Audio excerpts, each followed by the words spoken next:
When you reached out to me, it was such a cool moment because I remember reading your article detailing, your experiences going through an eating disorder and everything like that, and finding so much inspiration and just being like, wow, obviously, like so many of us grew up with knowing who you were, but seeing you at a deeper level in that way was so, so cool. So I just wanted to thank you for that because it definitely it was pretty profound in my mind and so cool when you did reach out to me and, were wanting to talk about the experiences that we share that are very similar. Oh, thank you. That's so sweet. I'm so excited that you're doing this. I, like the rest of the world, got very invested in skincare during COVID, being stuffed up in my apartment every single day with nothing else to do but figure out what mask to put on my face.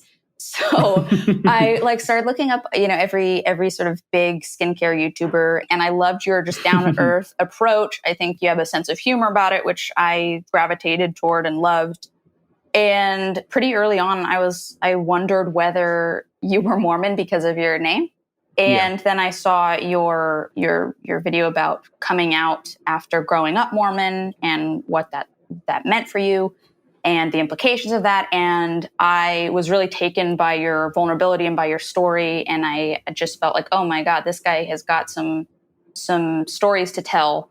And I'm so happy that he's sharing his story in such a vulnerable way. And it was those videos, whether it was that video, your eating disorder video, your self-harm video, those ones are the ones that really just grabbed me in a different way. So thanks for doing this. Thank you for sharing your story. And that's kind of what I'm hoping to get into more. Of course. Here. Yeah. I'm so impressed that you went that far back on my channel because those videos are so old. They are. That's really oh my encouraging. No, I made those so long ago with the intent. I think I had maybe 1,000 subscribers when I made those videos, but I wanted to put them out there because I was like, even if one person can hear my story, and I think maybe you can relate growing up in the church and, it feels very like you're trapped, you're surrounded by such a one set mindset that it's difficult to, feel like you're okay with kind of straying from what is considered acceptable in terms of thought and practice. And, I made those videos so that, in case one person from my hometown was watching,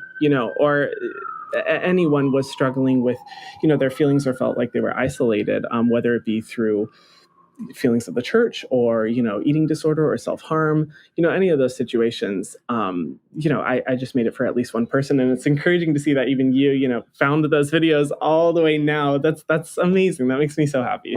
Well, it's interesting that you made them back when you had 1,000 subscribers, being now that you have millions, literally 3 million, over 3 million. I mean, you've blown up. Man, it's insane, right? and it feels like it's happened. This blow up has happened. Has it been over the past few months? It seems insane. Yeah. So to give perspective, so this time last year, I think I had just hit 10,000 subscribers. Oh my God! I had jumped up from 4,000 to 10,000. I was so excited. I thought I had made it. And then it was around December that I hit 100,000 subscribers on YouTube. Okay. And then all of a sudden it just blew up. And I think TikTok also played a part in that because I started making TikToks about 4 months ago. And now that's my biggest platform. Really? Okay. I don't have a TikTok, so I didn't know. Oh, yeah. I just hit 5 million I'm at 5.4 million on TikTok or something like that. And with that, YouTube has really gone. And I love TikTok, but I do feel like YouTube is the best, presentation of my personality and just something I can feel really confident in, the bodies of work that I create and the amount of time that I invest into them. But both of those platforms have really, exploded. But it's funny to think that last year it was I was so small. And so it hasn't even been that long since I made those videos. Do you feel overwhelmed? Do you feel a different level of pressure with what you put out there? Would you have put out such vulnerable content if you had the millions of subscribers a year ago, or do you think that's changed what you put out? Oh, absolutely. I think, so when I started my channel, I feel like everyone can relate who has started on, social media or something. When you first start, you think that everyone in the world is watching you and you feel so nervous and you feel scared. And then you very quickly realize that no one's watching you. So you may as well just make whatever content you want, and I realized that pretty early on. And so I just started making whatever content I felt like. And even when I would get one comment, I'd just be so shocked. I'm like, wow, people are watching my videos. And it's funny that that mindset hasn't really changed, in the sense that still to this day, I'm surprised that people watch my videos, because when I create them more so like for me, because I enjoy it. I love, the type of content I create, and I try to make it entertaining to me. So when I find that, other people find it entertaining as well, it's even more encouraging. And so yeah, I definitely would have created that content. I mean, the entire purpose of me doing that, they weren't comfortable videos to make by any means. Yeah. It was more so for, just hoping to impact a few people, because I know, like, when I was growing up, I grew up in a tiny town in the middle of Arizona, where everyone was religious and everyone was extremely, conservative. Most of the people in my town had never even left the state before. So it was a very closed-minded community. And so for me, kind of a black sheep, I felt like like I was just so ridiculously different. And I really didn't feel like anyone else, could understand my struggles, or anyone else could even just relate to the way I thought. And if I would have had like a YouTube video or something to watch back then, it would have been, made such a big difference in my life. And so, I made those videos with the intent of being that person, hopefully for someone, and I would do it now. Funny enough, I actually do plan on a continuation on, my mental health series, just to kind of talk about, I feel like, thank you. I feel like people, really focus on like what happened, the extreme experiences, but there's not a lot of focus on like the aftercare, recovery, and the process of like learning to live life in the aftermath of all of the mental health struggles, which is arguably just as difficult, because you have to deal with relapsing, you have to deal with the day-to-day struggle of, identifying the tiny little things that build up to create those, really extreme, awful things, and you have to identify them. So I do plan on, a continuation of that. I just want to, figure out the right time to do it, but it'll be coming soon. No, please do. I relate so much with, like, I thought once I got into recovery for my eating disorders, I thought it was just going to be easy. Like, once I'm in quotes recovered, then it'll just be, I'll be wearing my linen, I'll be walking on the beach, I'll be meditating, I'll do yoga 5 times a week and drink my tea and be good to go. And then I was faced with the reality that recovery is actually, I would say, as difficult in different ways as dealing with whatever the mental illness or addiction is in itself, because you have to then learn to deal with life and life struggles without that coping mechanism, without that crutch, which presents its own, you're like facing yourself in a way that you weren't when you had that thing. So in a way, you're kind of learning how to cope on your own without the one thing that felt like it was helping you cope. You know what I mean? Oh yeah. You put that so well. It's so true. Like you said, it's a coping mechanism. People oftentimes view, I would say my eating disorder definitely like impacted me the most out of all of my mental health struggles. And, it was because it was my safety net. It was, my crutch. It was the thing I could turn to when life and all of my struggles and all of, my mental health seemed, unbearable to handle. It was an escape. And so when you have to go through recovery, and then you have to continue through life, and you have to face more difficult experiences without that safety net, that safety blanket, it's so difficult. And I think there's not a lot of focus on that. And I remember in the middle of my eating disorder, I was watching videos, and I remember being so, discouraged, because all of the videos I would see were of people talking about their previous experiences, but it was like, I'm all better now. I'm perfect. Everything's fine. No more struggles. Yay. I'm great. Success story. Yeah, exactly. It was so success story focused. And I had such a hard time relating to it, because I was like, I currently struggle with that. And even in the aftermath of, recovery, and even to this day, I still struggle, on certain days from time to time. And, it was something that I realized like would never go away, which is why when I created my video about my eating disorder, I made sure to really point out, like, this is not a success story. This is not something that I got past, check that off my list, moving on. It is a lifelong struggle. And, it will always be a struggle. And it is about managing that and figuring out other more healthy coping mechanisms, and identifying like what was the root cause that inspired the, eating disorder in the first place. Would you say, I feel like you mentioned in your video that control was a big factor for you, where you felt like, correct me if I'm wrong, but that your life was sort of out of control, and then this was one area where you could control, which, I mean, I think I completely had that experience myself. I feel like a lot of people with eating disorders do have that sense of like, oh my God, my life's out of my control. When did it start for you, and what were the aspects that were out of your control? Was a lot of it about kind of the Mormonism and what that culture perpetuates and what they try to get you to do? Was it about school? Was it a combination of things? Can you walk me through kind of when it started and how?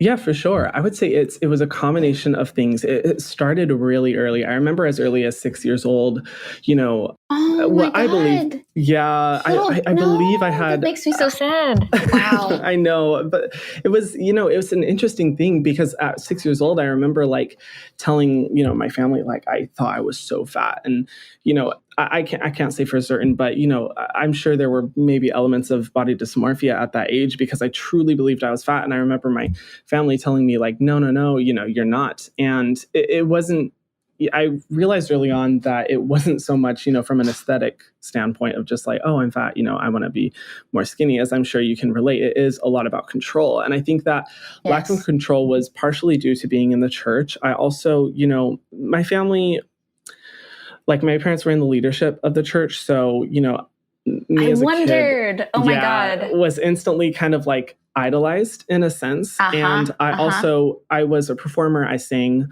a lot I started when I was age 3. So I performed a lot. And so those together, people would constantly be coming up to me and saying, oh my God, you're so perfect. I wish my kids were like you, like you're such a role model, et cetera, which seems like a nice thing to say. But when you say that to, a young kid, and I'm sure maybe you can relate as well, it definitely creates a sense of perfectionism. And already being within the Mormon church, which has, such high expectations of behaviorism and kind of at least where I was, a no tolerance attitude for making mistakes.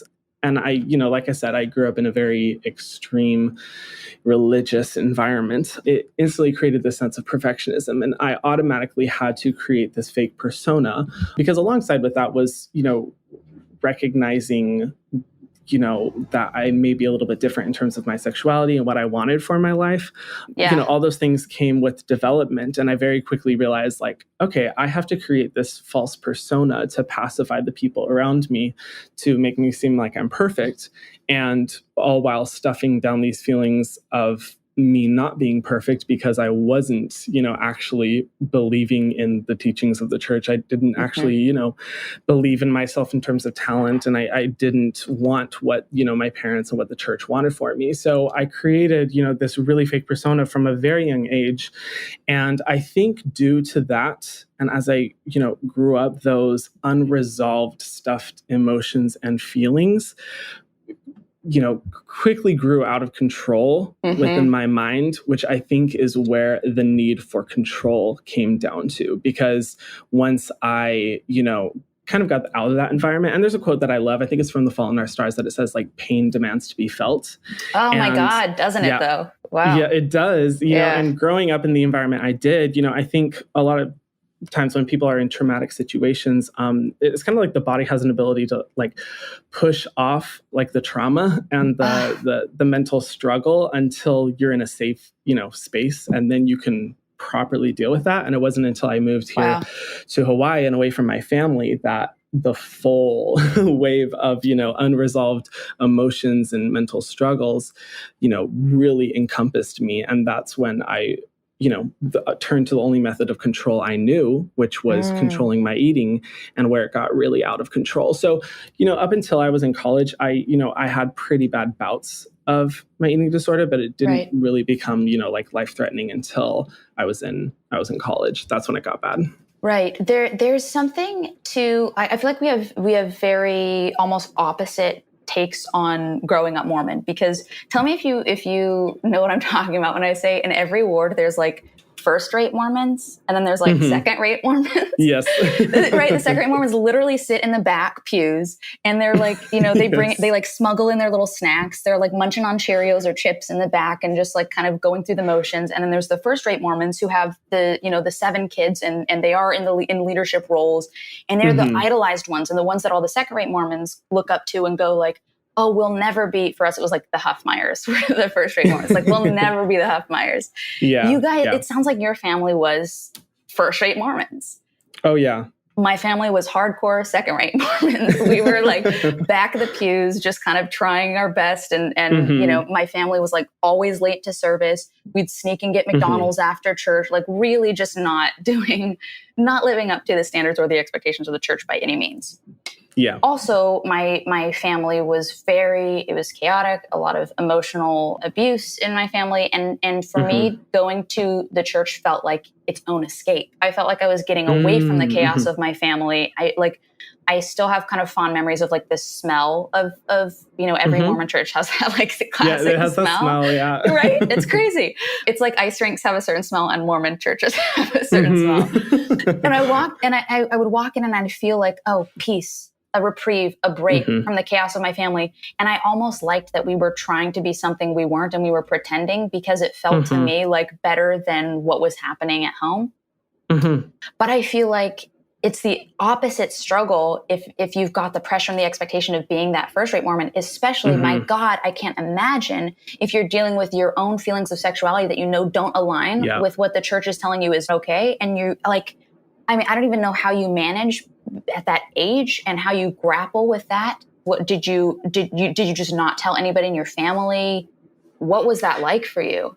Yeah. I mean, it happened very early on, and everyone's sexual understanding of themselves is different. And I would say mine started at age 6, but not in terms of I like boys. It was more so, from the day we were born, my parents, would promote this message of you're going to get married in the temple, you're going to find a beautiful bride, you're going to live your entire life together, have so many children together, be in the church. And, from a very early age, from what I remember, probably age 6, I remember just being I don't want that. I do not want to marry a woman. I do not want to be in the church. That is not what I want. And, I remember being vocal about that initially. And my parents, were always oh, it'll happen. You just wait.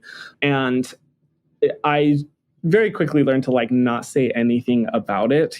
I think the environment I grew up in, I give props to my parents for really wanting to curate the perfect environment for their children from a, church standpoint, but it was to the point that it was toxic good.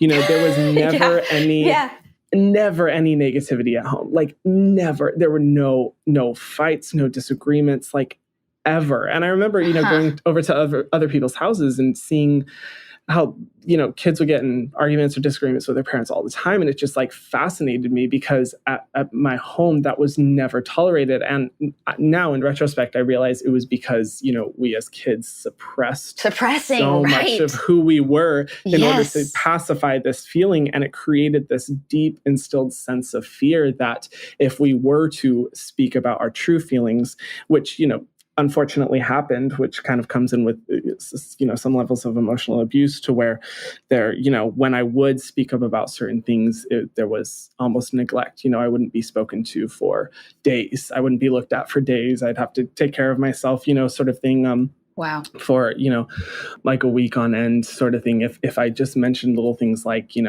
do I have to go to church this Sunday or, or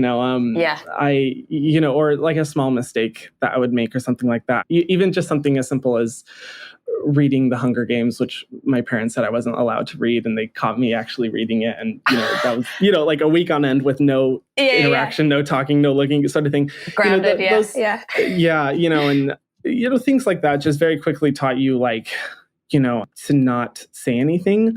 But even more so than that, in terms of grappling with my sexuality, and growing up in an environment to where the conversation around homosexuality was so much about that is evil.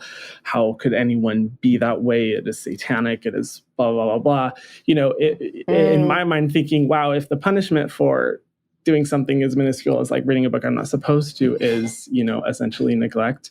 What would the punishment for something like that be? That's so huge. It's so major. So, it was a bunch of different things that very quickly taught me to just don't speak up, don't say anything, pretend it doesn't exist, which lasted up until, it couldn't anymore. Right. Until it bubbled over. What about... Exactly. I feel like it's so confusing to grow up Mormon because of some of the concepts that they teach are so convoluted, so complex that I don't really think as a kid you have the mental or emotional wherewithal to really to parse through it and figure out where you stand or what works for you. You just don't have those mental skills yet, right? The tools. For me, a hugely confusing thing that I feel like really wound up resenting in my later years because I think it really, really stunted my growth and stopped me up for just, it's something I still struggle with, was navigating the still small voice, which is what, yes. Right? So they teach you, for those of you who might not know, in the Mormon church, they teach you about this thing called the still small voice, which is just like this, you're supposed to listen for it and it kind of guides you to do what's right. For me, I confused my anxiety with this still small voice. Oh my goodness. Do you know what I'm talking about? Yeah. So I'd be like, okay, well, the still small voice is telling me that I need to, like, I had OCD as a kid. And I'd be like, okay, so my still small voice is telling me that I need to touch this thing 10 times before I touch this other thing 10 times so that I can then go to the door and open this 5 times because the still small voice is telling me that I need to do these things or else my mom's going to die. Like I guess it was sort of an OCD anxiety combo that it fueled that. Yeah. Yes, exactly. Did you feel like, was the still small voice something that was difficult for you to understand? Was it confusing for you? Yeah, I'm so sorry you went through that. That sounds so stressful. Oh my God. It's kind of funny so though. sad. Like looking back on it, it's funny, but at the time it was deeply traumatic and separate for of course. Well, I remember growing up. So they talk about feeling the spirit in the church, like this profound, it's related to the still small voice. The still small voice is the spirit essentially manifesting like certain things that you need to do, and you need to be in like the right, the right place in terms of like, not sinning and being spiritual and stuff like that to be able to hear it and understand it. And there's this thing called, the spirit, which people would feel when they would go and talk, at church, where they would cry, like so many experiences were essentially led by the spirit. And I never once felt the spirit ever my entire life growing up, which in the church is actually extremely rare. I never met anyone, even people I know now who are ex-Mormon are like, wow, you never felt the spirit. And I'm like, no, I never felt it once. And maybe it's because I really took a logical approach from a very early age. Yeah, but, for me, feeling the spirit I felt was so intertwined with, emotion and really just hyper emotion. And for me, in situations that were encouraged to, make me feel the spirit, essentially, I more so just felt like, this is trying to really extremify my emotions to a level to where I kind of set logic to the side. And this is, of course, just speaking for me. I never once felt that, which was very confusing. And, to me, always very disorienting because I saw so many people around me, everyone around me, talking about how powerful the spirit was, feeling it, that still small voice, everything like that. And me feeling like, okay, I am the only person who does not feel that. If I say anything about it, it will be very, looked down upon. Even experiences like I went to the temple a few times growing up, and that's essentially supposed to be like the most profound of all spiritual experiences, life-changing everything. And I remember the first time I went through, and I was so disappointed, and I was like, wow, I felt nothing. If anything, I feel a little confused and not very comfortable. And it was something I just never experienced. So that definitely played a part in me feeling almost isolated from my community, both within the church and the family, and also created a level of resentment that I've definitely resolved now. But there was a lot of anger. There was a lot of anger I had at the church, at my family, at my community, just that was very deep set, and I didn't really resolve until I started going to therapy and, going through all of my mental health issues and resolving that to where I am now today, to where it's like, I'm upset about any mistreatment or human rights abuses or stuff like that are justified by, any members of the church in my community or my family. But I don't feel a resentment in the same way that I did towards my family. But I think definitely not feeling the spirit or the still small voice played a big part in that. Well, that's what I was so curious about. First, if once you came out, well, this is like a multi-part question here. So the first part is when you initially came out. When was that? What was that like? And were you ostracized by the LDS community? And then the second part, which you've kind of answered, but I want to delve more into, is how you feel about the church now in retrospect. With, I don't know how many years out of it you are, but if you do have any leftover little bit of resentment or any hate, or do you think there's any value in it? Because, me now being, I guess, my family stopped going to church when I was about 12. I see it as my mom was like, my career started picking up then.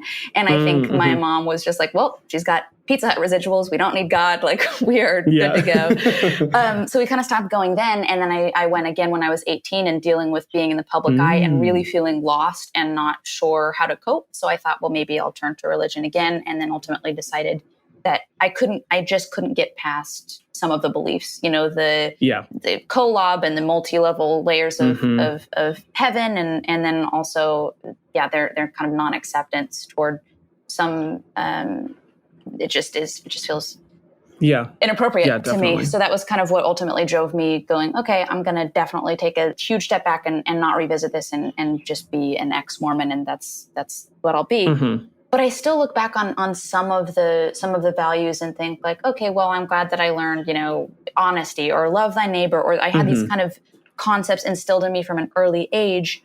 I don't think in good faith I would be able to have any degree of acceptance or love or find any value in a church if I were gay and had come out and been ostracized or disowned, or just if they hadn't accepted me. I think I would just be bitter and angry. So, I mean, if you're not, tell me how you're not, because you are a much further along person than I am. Well, it's fascinating to hear. I didn't even realize. It's so funny to hear you say all these terms. First of all, because I haven't heard a lot of these terms like collab in such a long time. But second of all, it's up until you emailed me, I had no idea that you had been Mormon and that you went back when you were 18. That's so fascinating. Wow.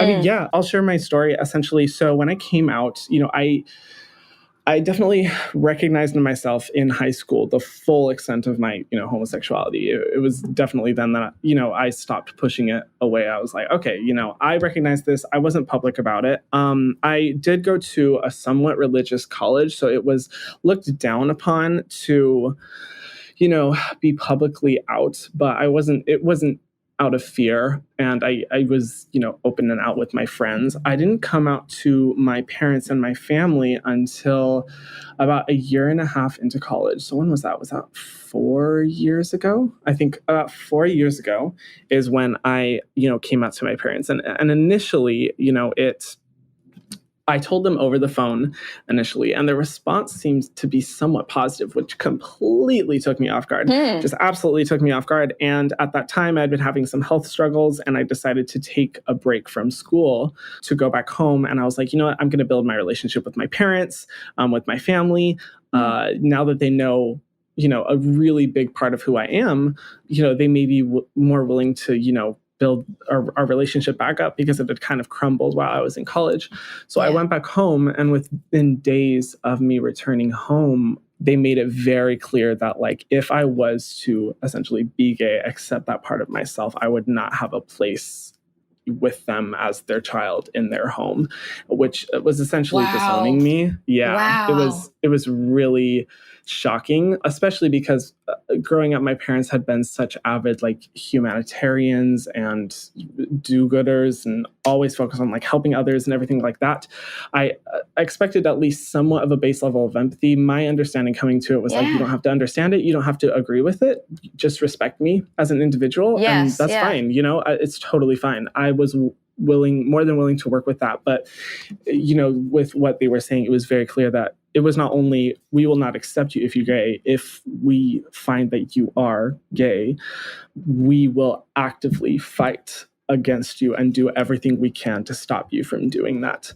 So is this after you were telling them, this is you coming out to them, or this is them speculating with before you had come out, or what so was this is, I think there was somewhat of a denial in the sense that like I told them I was gay and they were not wanting to accept it. So they're kind of, speaking to like, if you are, if you act on this. And you know how a lot of Mormons or even Christians are like, I'm fine with homosexuality so long as you don't act on it. Right. I think they were trying to take that approach of just like, we don't want to think of you actually acting on any of that. So we're just going to see this more so as a phase sort of thing. And it was really, disorienting in the sense that I remember saying, okay, even if you don't, asking them, like, even if you don't agree with, me being gay and you don't like that, like, I still want to spend the rest of my life like doing humanitarian work, helping others, making a positive impact in the world. Yeah. And I'm like, can we at least like, recognize the good in that? And, you still recognize that I'm trying to do the best I can to be the best person I can be. And, my parents telling me straight out, like, it doesn't matter if you're doing humanitarian work, doing good, doing all of this stuff. If you are gay, none of that matters. Because you are a terrible person, sort of thing. Yeah, and it was in that moment that I realized, okay, there's no going forward with this. There's no, ifs, ands, or buts about a statement like that. It became very clear to me. So unfortunately, I had to spend the next 3 months at home. That's like a sitcom premise. I was spending a semester. Oh my gosh.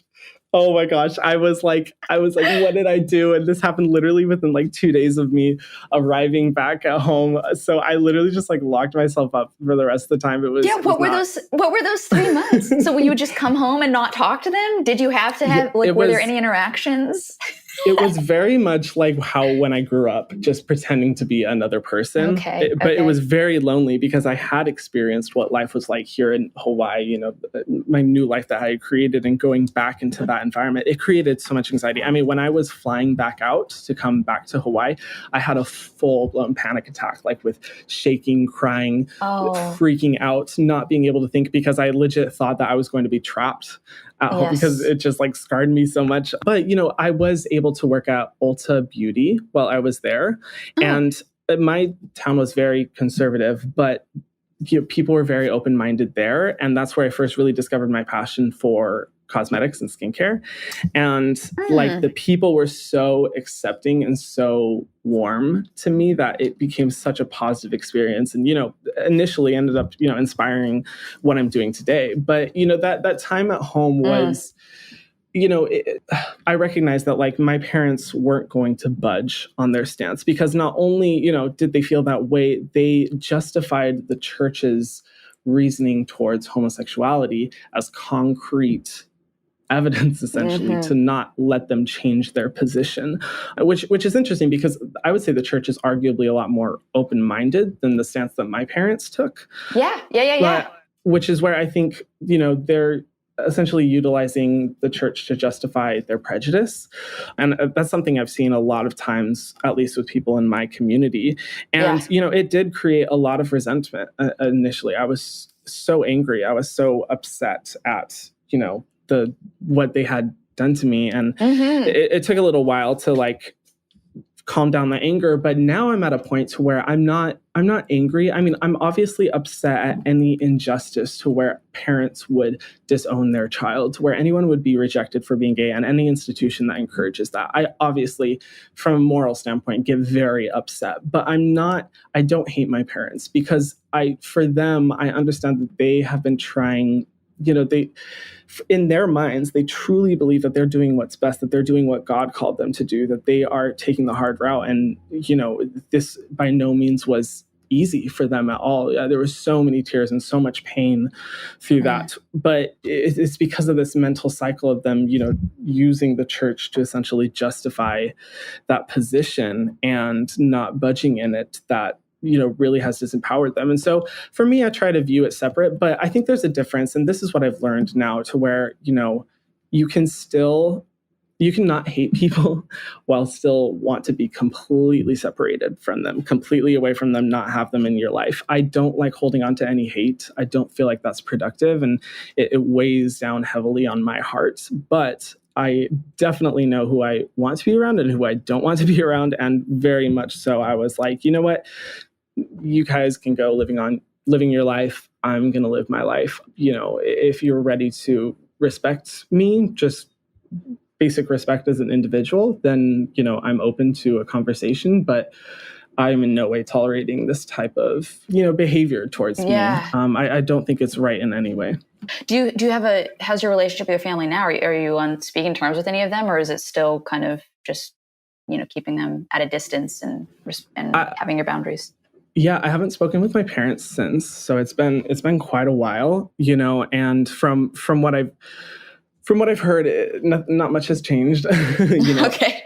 And it's funny, a lot of people will tell me like, oh, your parents will come around, it'll be okay, like they'll respect you one day. And for me, my stance is like, I'm not holding my breath. Like if they want to, that's wonderful, but I'm not going to be waiting around or putting any more, emotional time and energy into cultivating that relationship when it's very clear that, that they don't want it. And I personally, do not want it right now. But there's not resentment. I haven't spoken with my family, but other members of my family, like I'm still pretty close with, thankfully, my siblings, which has been good. And there's been a positive relationship. I feel like in the aftermath of all of us trying to reconcile with the very, toxic upbringing that we had, it's almost like we had to redefine who we were and get to know each other. It was like, oh my God, once we all left home and reconnected, it was like, oh, okay, so who are you? Like, let me actually get to know who you are, because I have no idea who you are, because we all created these,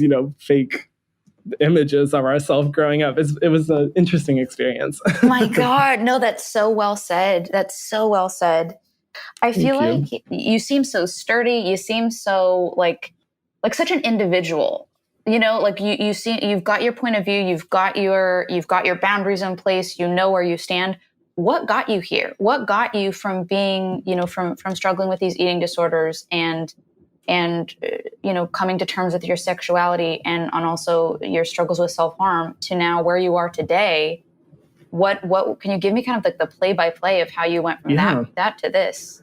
Yeah, thank you so much for your kind words. Yeah, it was definitely a journey, but thankfully I consider myself a more proactive person. If I see a problem, I'm more so the type of person that's like, okay, let's fix it. Let's do something to fix it right away, because I don't like being uncomfortable.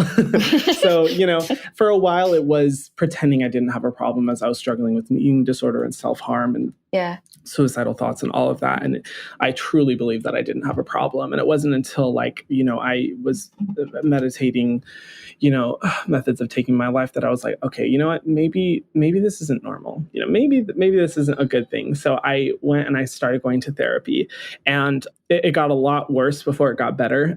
I've come to learn with therapy, that's always how it goes for me, at least. It gets way harder because you have to delve into all of these traumatizing, really bad experiences of your past so that you can, unravel them and figure out how to resolve them. So it definitely got very difficult. And then it got so much easier as I realized, who you surround yourself with is so important. And for me, a lesson that I learned was like not to solely surround yourself with people who just, are content essentially with who you are, or fine passing about who you are sort of thing, but who that actively push you to be better. And I saw so many people around me, and to this day I still do, to where they talk about their relationship with their parents, or they talk about their relationship with their family or friends, and there's just so much negativity and so many toxic traits.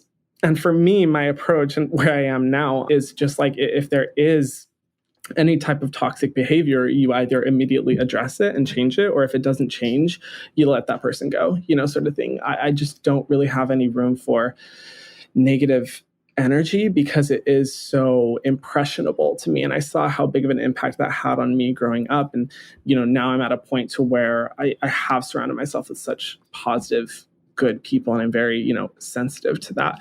And that was something that I definitely learned through therapy. Also, I learned, it was an interesting, and maybe you can relate in your experiences of Because I imagine you've gone to therapy before, correct? Oh yeah.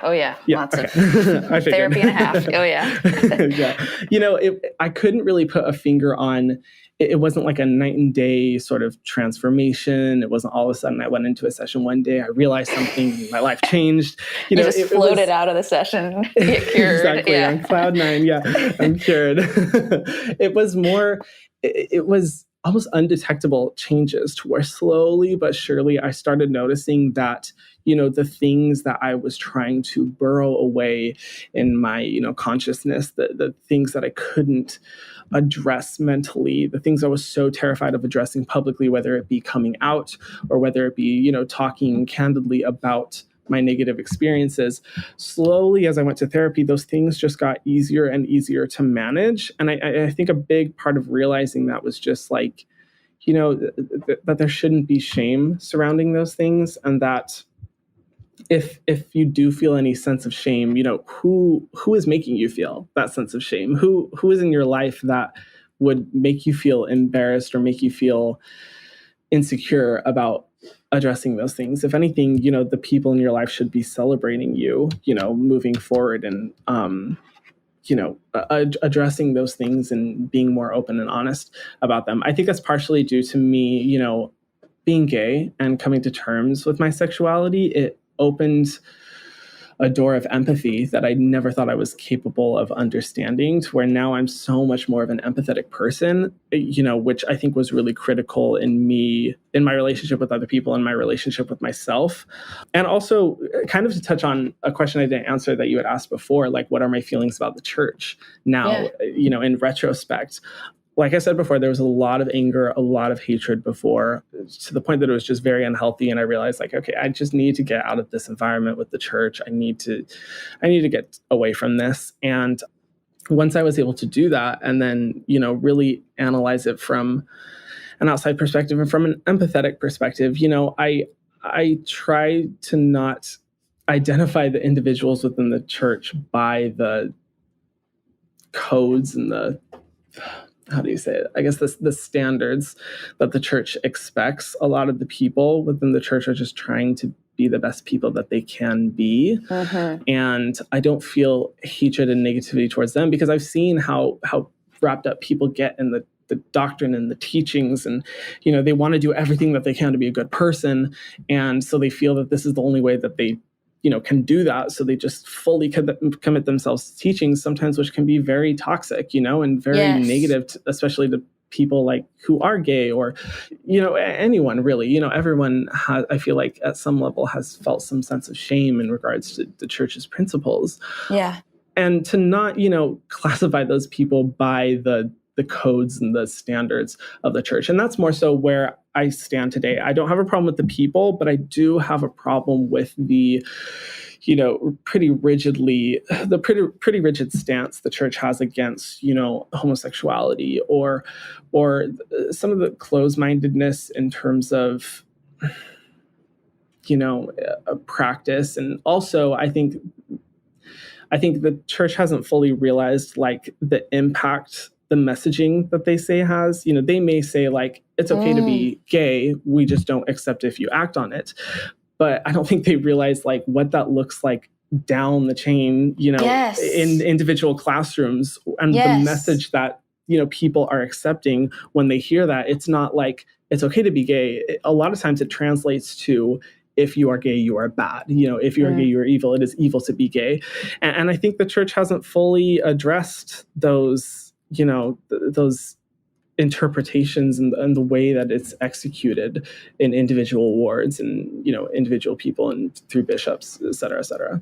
Do you still have any friends? Do you know, or do you still keep in touch with anybody who is LDS? Or was that something that you thought, for myself, for my own mental health, I need to just kind of separate from anybody who still lives by these principles? Well, I tried to look at it not so much like, if you're Mormon, I don't want you in my life. I tried to look at it from, like, who are you as a person? Because I think there are good people in the church, and I think there's good people out of the church. Of course. So I definitely have kept friendships. I think the ironic thing is that every single one of my friends that I kept that were in the church are now not in the church anymore. It just happened to work that way. Every single person I know. And I think, like you, they couldn't come to terms with different principles, like whether it be concepts of afterlife or the concept of like sinning and shaming, or the church's stance on homosexuality, or the general, somewhat conservatism that is, present within the church.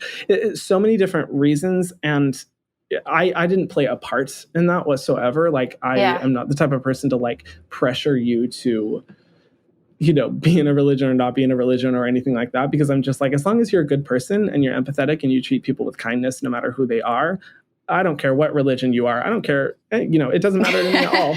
But it is kind of a funny thing to see how all the people I knew who were in the church are now no longer. Dropped off. Exactly. It's crazy.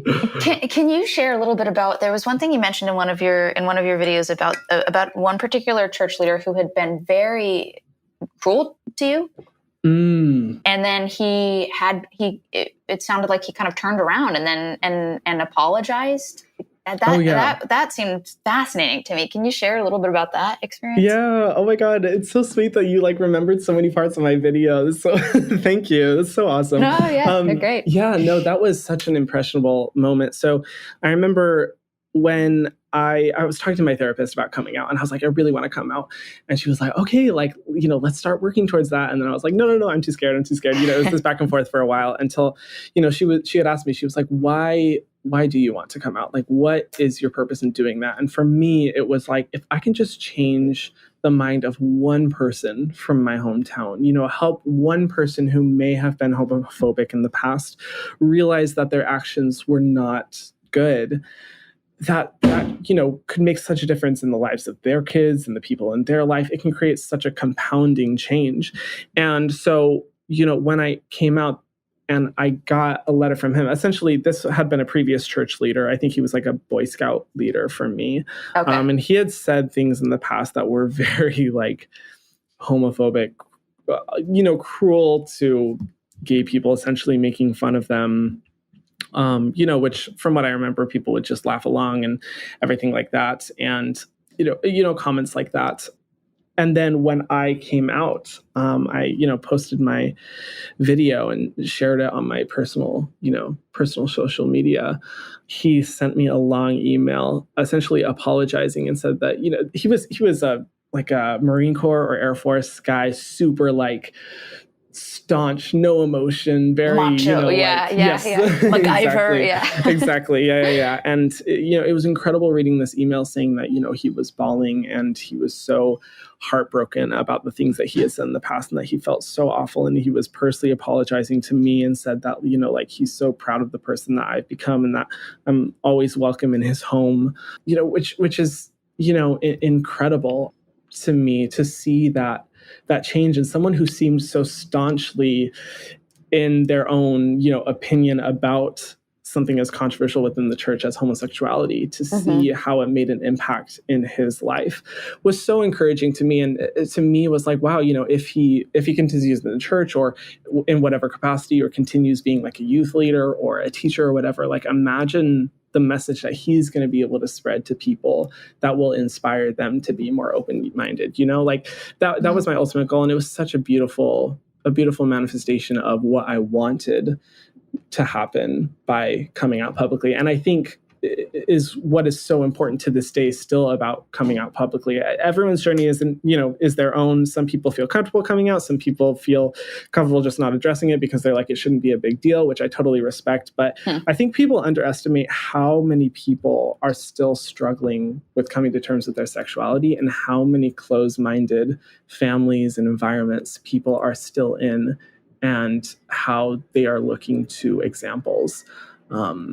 Like me, or like other people who come out publicly to give them hope, which is why I still think there's a lot of power in coming out. Absolutely. Do you remember any particular lessons or principles in the church growing up that, as you were grappling with your sexuality, anything that in particular offended you or hurt you? I remember the most furious I ever was when I remember having a conversation with my parents. And I remember I had been like engaging with some of my classmates talking about religion, and they were, like criticizing some of the things within the church. And I remember like I had picked up some books. They weren't like anti-Mormon books or anything like that. Right. It was just like, talking about religion more objectively and dissecting, the beliefs from like a non-theological standpoint. And sure. I remember my parents were so upset at me for asking questions, and I was asking them questions and like questioning things like, well, why does the church believe this? Why is this a thing? Like, why is this encouraged? I was questioning a lot of the beliefs. I remember both my little brother and I were like trying to ask questions, and they were just completely shutting it down. And it came to a point where both of us were like, if we are to gain a testimony, if we are to have a belief in the church, isn't it important that we question what is being taught to us? Because if we question it and we're able to understand why these things are a thing, then that will only make essentially our testimony and our belief system stronger. And I remember our parents saying that, no, you should it is not okay to question what the beliefs are. You are not supposed to question God.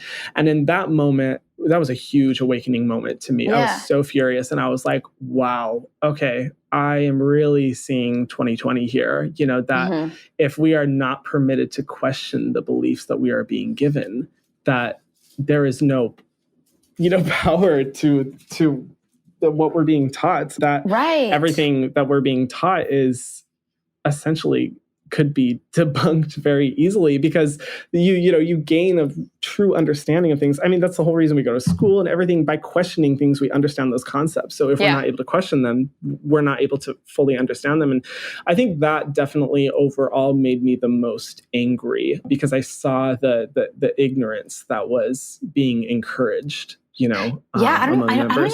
I don't even know if that's I feel like the church might even say like to question or I feel like some people are just stricter, like some families are stricter with, nope, they kind of slap on the wrist, no questioning, this is what we're going to do. And then some people are more open-minded about it. But oh yeah, definitely. I feel like my experiences with the church were very anecdotal, which is why I don't like to say that my personal experiences with the church are a reflection of the church entirely, because I've talked to so many people to where they're like, oh my God, like my bishop and my ward loves, gay people. And we like they go to gay pride and they like do all these things, which is, incredible.